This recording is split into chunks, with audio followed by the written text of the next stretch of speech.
Bonjour et bienvenue dans l'édition du 10 mars de La Chapelle Info. Le One Woman Show décapant d'Émilie Delettré et sa bouchère bien-aimée. Le club philatélique a tenu son assemblée générale. Et enfin, la Galerie 37 qui accueille 2 artistes jusqu'au 25 mars 2017.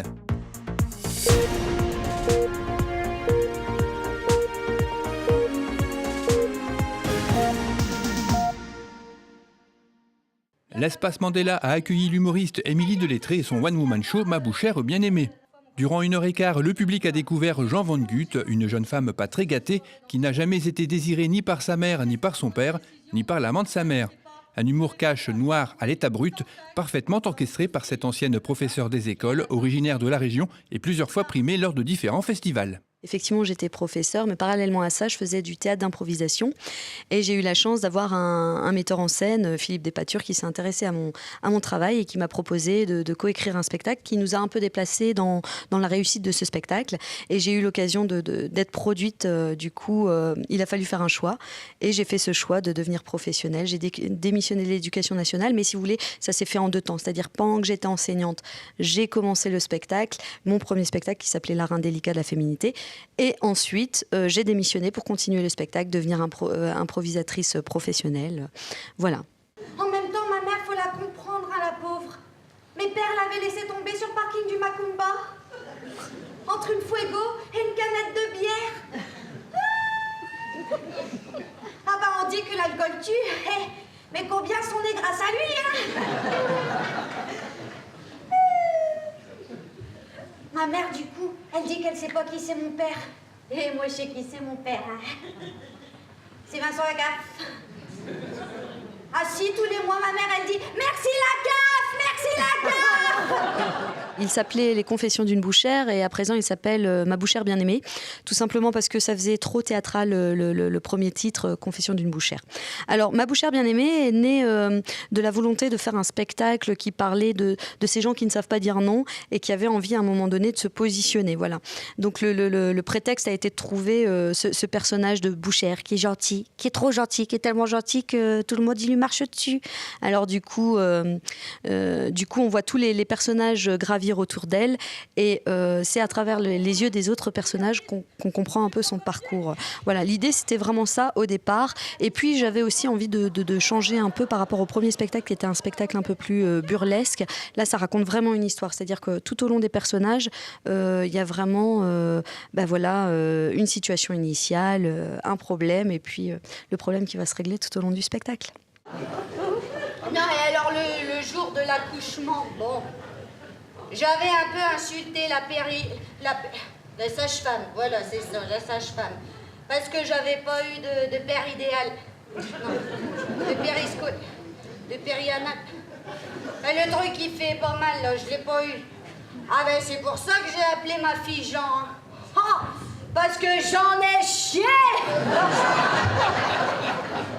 Pardon. Et remarquez, j'aurais pu l'appeler Moïse, hein. Quand elle est née, flop. En plus, elle avait coupé sa mère en 2. Et c'est plus une cicatrice que j'ai, hein. C'est une braguette. Ah, où je trouve mes inspirations dans la vie réelle, souvent. Autour de moi, très souvent. Non, c'est vrai que j'ai cet œil, dès que je croise quelqu'un, j'ai souvent tendance à avoir l'œil qui analyse, tiens, qu'est-ce qui est sympa chez ce personnage, quel est le décalage, voilà. Et puis souvent, oui, c'est des personnages qui sont bien ancrés. Alors, je m'inspire de ça, puis après, évidemment, un peu comme une pâte à modeler, je les modèle, je retrouve une situation, une voix, une attitude. Et puis voilà, des fois, des personnages vivent comme cela.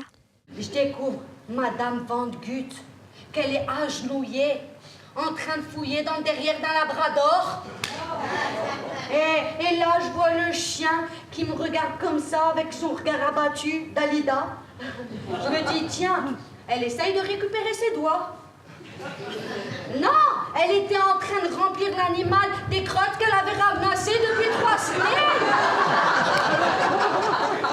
Et ce pauvre clébard, il me regardait d'un air de dire, ben, j'en ai plein le cul.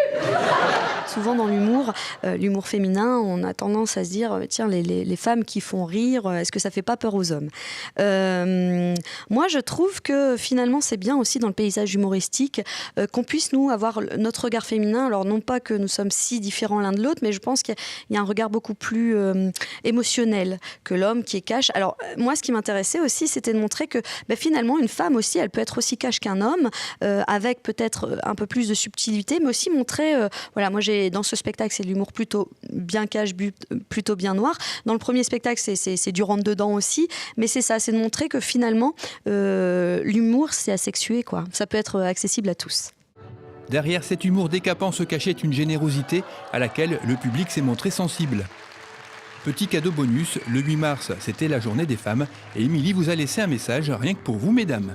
Je n'ai juste à vous dire, à vous, mesdames, soyez comme vous êtes dans la vie. Au plus on est authentique, au plus on est vrai, au plus on est accessible. Voilà. Vous pouvez retrouver Émilie chaque dimanche à 16h30 au Spotlight à Lille jusqu'au 26 mars dans une comédie intitulée « D'un sexe à l'autre ».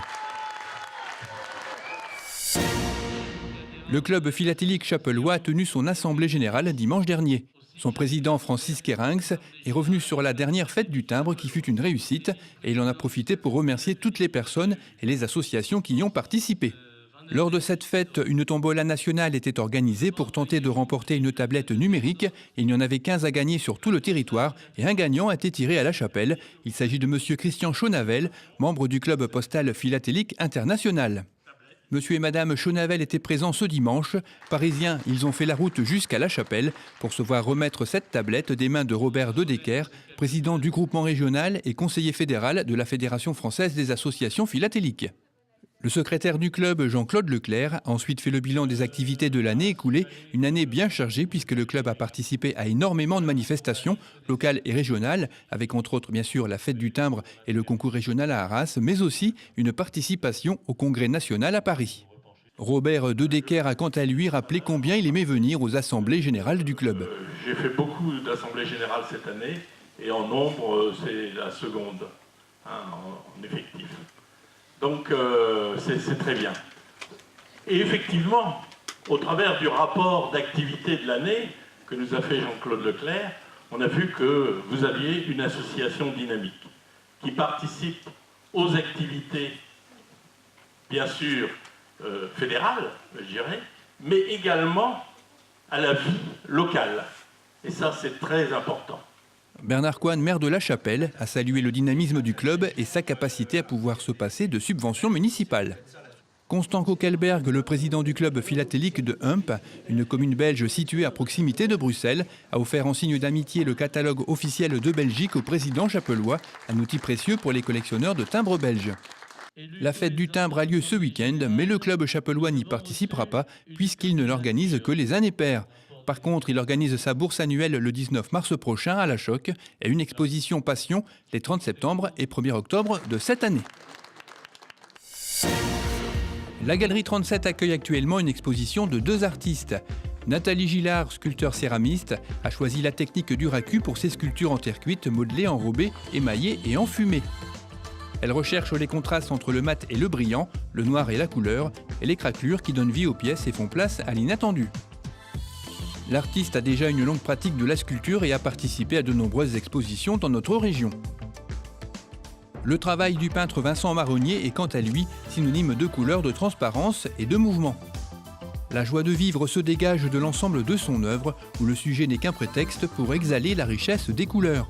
Selon lui, l'art doit transmettre une émotion profonde, visuelle et finalement charnelle avec celui qui contemple. C'est une recherche continuelle pour apprivoiser les chemins qui transcendent le sujet en beau. Ces expositions sont à voir jusqu'au 25 mars 2017, les samedis uniquement de 15h à 18h30 au 37 rue Marle à La Chapelle.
Cette édition est terminée, merci de l'avoir suivi. Rendez-vous le vendredi 17 mars.